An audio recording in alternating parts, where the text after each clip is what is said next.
Hey guys, hope you enjoyed the first part of The Magic Finger. We're going to keep reading today. We're going to start on page 16, so grab your books and follow along with me. In the afternoon of the very same day that I put the magic finger on the Gregg family, Mr. Gregg and Philip and William went out hunting once again. This time they were going after wild ducks, so they headed towards the lake. In the first hour, they got 10 birds. In the next hour, they got another 6. "What a day!" cried Mr. Gregg. "This is the best yet."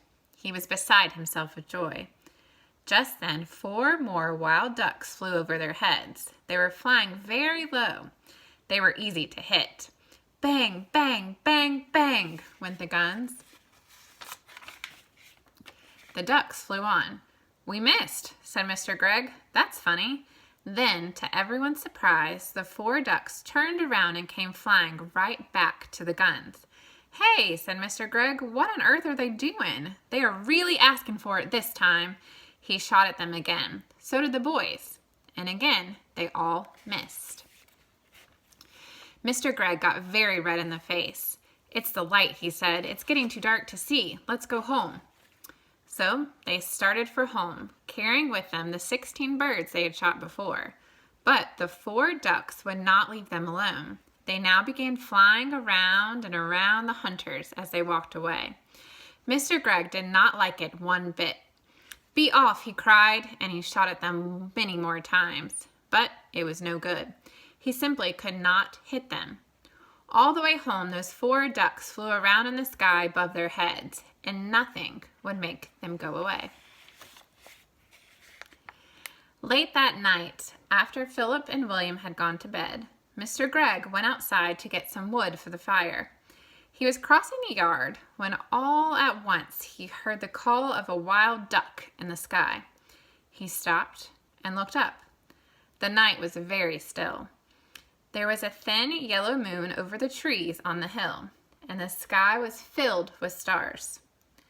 Then Mr. Gregg heard the noise of wings flying low over his head, and he saw the 4 ducks, dark against the sky, flying very close together. They were going around and around the house. Mr. Gregg forgot about the firewood and hurried back indoors. He was now quite afraid. He did not like what was going on. But he said nothing about it to Mrs. Gregg.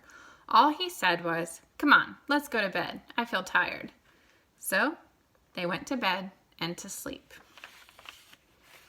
What do you think is going to happen? When morning came, Mr. Gregg was the first to wake up. He opened his eyes. He was about to put a hand out for his watch to see the time, but his hand wouldn't come out. "That's funny," he said. "Where's my hand?" He lay still, wondering what was up. Maybe he had hurt that hand in some way. He tried the other hand. That wouldn't come out either. He sat up.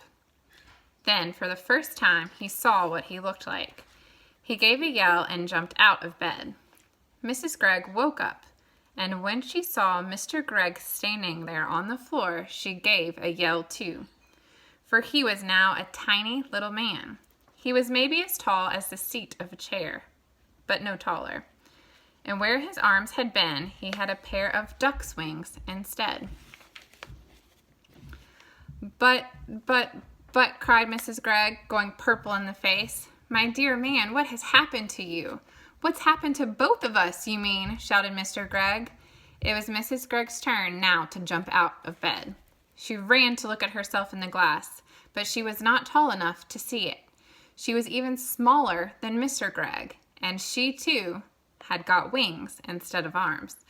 "Oh, oh, oh," sobbed Mrs. Gregg. "This is witch's work," cried Mr. Gregg, and both of them started running around the room, flapping their wings.